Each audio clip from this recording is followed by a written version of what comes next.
Bonjour, je suis Johanna Bénet, pharmacienne au Centre régional de pharmacovigilance de Lille et je vais vous présenter ici les résultats d'un travail qui avait pour but d'étudier le risque de survenue d'arthralgie sous anticoagulants oraux directs.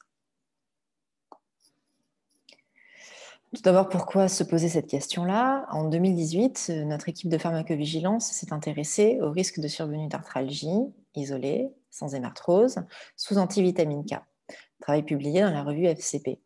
À l'issue de cette publication, nous nous sommes interrogés sur le risque de survenue de ce même effet indésirable avec les anticoagulants oraux directs, dans la mesure où, dans le même temps, nous recevions des déclarations de pharmacovigilance d'arthralgie avec ces molécules.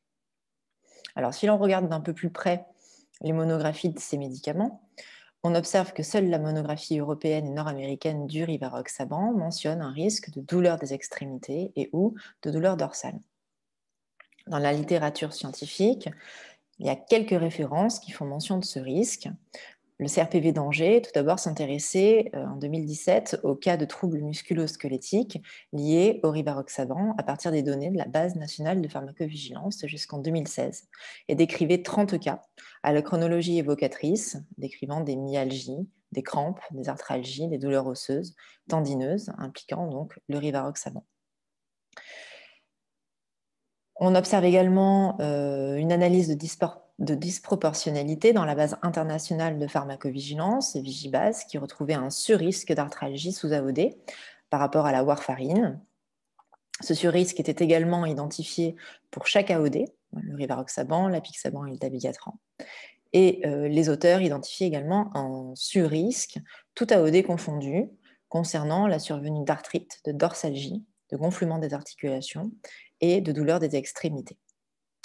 Enfin, en 2019, on retrouve la description de 2 cas de polyarthrite inflammatoire survenant chez 2 hommes âgés de 65 et 69 ans, traités par apixaban depuis respectivement 2 jours et 3 semaines.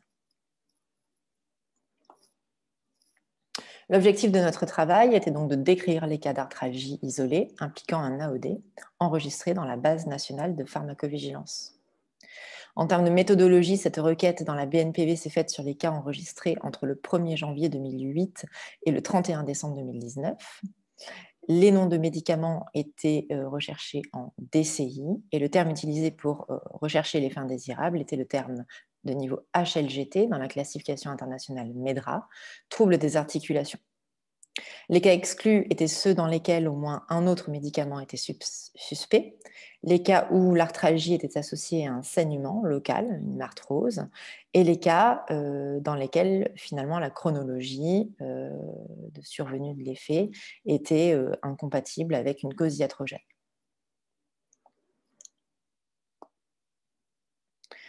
Au total, 42 cas d'arthralgie impliquant un anticoagulant oral direct étaient sélectionnés. Plus de 2 tiers de ces cas concernaient des arthralgies survenant sous rivaroxaban, 19% des cas survenaient sous apixaban et 12% sous dabigatran et taxilate. Le sexe ratio était de 1,35, l'âge médian des patients était de 65 ans, avec un minimum de 34 ans et un maximum de 90 ans. Les arthralgies étaient majoritairement localisées au niveau des membres inférieurs dans près de la moitié des cas, et toucher les membres supérieurs dans 40% des cas, mais globalement, toutes les autres articulations pouvaient également être touchées. Le délai médian de survenue de ces arthralgies isolées était de 30 jours, avec un minimum de 1 jour et un maximum d'1 année. Concernant l'évolution de ces cas, lorsque celle-ci était précisée dans 35 d'entre eux, le traitement par AOD était arrêté. Et parmi ces cas, 77% de ces cas observaient une amélioration de leurs symptômes à l'arrêt du traitement. Dans 4 de ces cas, la réintroduction du même traitement entraînait la réapparition des symptômes.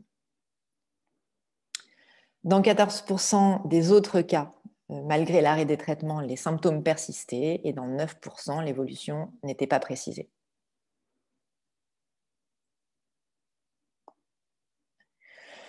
Le risque de survenir d'arthralgie sous anticoagulants oraux directs doit être donc considéré comme un réel signal de pharmacovigilance.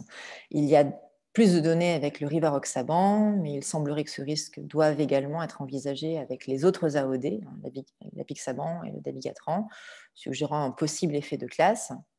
Par ailleurs, le mécanisme de survenue de cette toxicité est inconnu, mais au vu du possible risque décrit avec les AVK, un mécanisme passant par l'effet anticoagulant ne peut être écarté. Au total, devant un patient qui présente des arthralgies isolées, de survenue spontanée, sans autres étiologies retrouvées et traitées par AOD, la question de la responsabilité de l'AOD doit se poser, et cela quel que soit l'âge du patient et quel que soit le délai de survenue des symptômes. Les professionnels de santé, notamment les principaux prescripteurs, comme les médecins généralistes, les cardiologues ou encore les gériatres, doivent avoir en tête ce risque, ainsi que leurs patients. Je vous remercie pour votre attention. N'hésitez pas à contacter votre centre régional de pharmacovigilance pour toute question ou observation. Merci.